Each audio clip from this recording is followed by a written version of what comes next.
You're trying to downsize, and the solution is simpler than most people realize. Stop planning around what your children might want and start planning around what they have actually agreed to take. I see this situation all the time.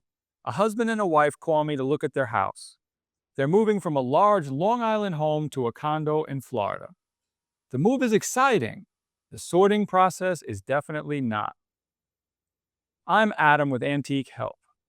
I help people make informed decisions about antiques, jewelry, art, collectibles, and family possessions so they can move forward with clarity, confidence, and peace of mind.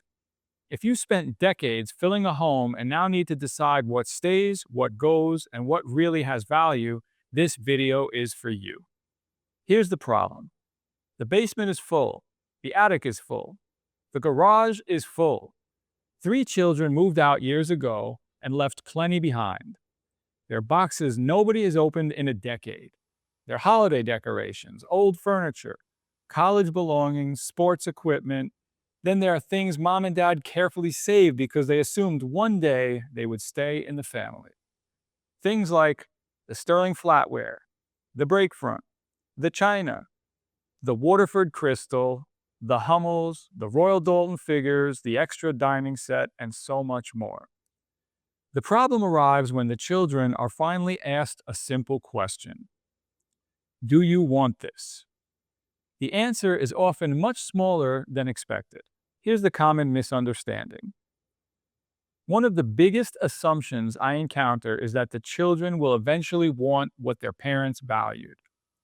That made sense in many families for many generations. Today's reality is different. Many adult children live in apartments. Many live in cities. Many move frequently.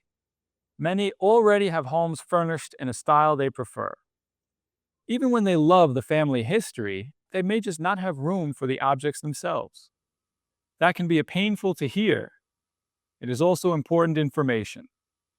Here's a client's story. Recently, I worked with a family preparing for exactly this kind of move.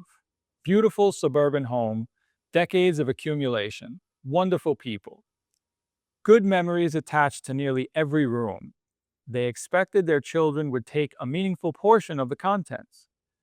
Instead, the children selected a handful of personal keepsakes, family photographs, a few pieces of jewelry, several sentimental items. Everything else remained. The parents weren't necessarily angry. They were surprised. They suddenly realized they weren't organizing an inheritance. They were organizing a move. That changed every decision. Let's do a quick what the market actually says. The assumption. My children will eventually want these things. The resale reality. Many children want the memories more than the objects. The practical implication. Before making plans around inheritance, ask specific questions and get specific answers. The market has also changed. Many categories that were once highly desirable are now difficult to sell. Things like large formal furniture, break fronts, big china cabinets, all these collectible figurines, all these dish sets from multiple family members from multiple generations. That doesn't mean that they have no meaning. It means demand is different than it was years ago. I want to give you permission to stop guessing. You do not need to become an antiques expert overnight. You do not need to predict what your children might want 10 years from now. You do not need to keep everything until the last possible moment. Thoughtful decisions create more peace of mind than delayed decisions. Here's a peace of mind check. The fear. I'm afraid I'll get rid of something my children will later wish they had. The truth. That concern is understandable. It comes from love and good intentions. Here's the next step. Have the conversation now, not later. Not through assumptions, not through estate documents. Ask directly. Give family members time to decide. Then move forward using the information they give you. Here's a practical breakdown. This is how I would recommend approaching a house like this. First, separate sentimental items from resale items. Those are different categories. Second, ask each child to make a list, not a general statement, a specific list. Third, identify the items with meaningful financial value. Jewelry, precious metal, coins, quality artwork, and certain collectibles, certain types of furniture. Fourth, accept that some categories may be donated, some may be sold, some may be discarded. This is not failure. It's simply the final chapter of ownership. Lastly, remember that every item doesn't need the same outcome. One object may belong to the family, another may belong at auction, another may belong with a local charity. Now here's making sense so you can make some sense. One belief that creates a tremendous amount of stress is this: if I let go of the object, I am letting go of the memory. Those are not the same thing. The memory remains.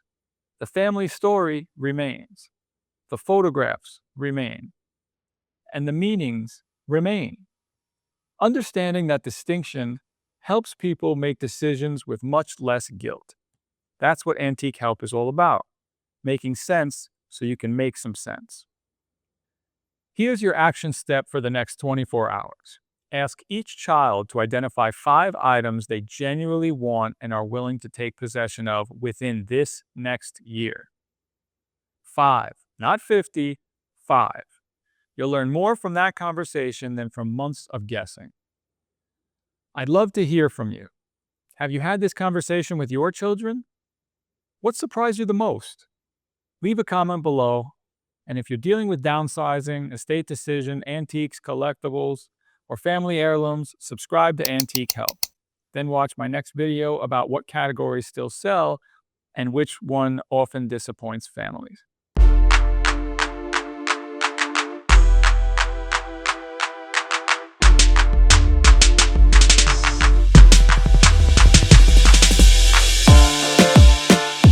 Please subscribe so you don't miss any future videos.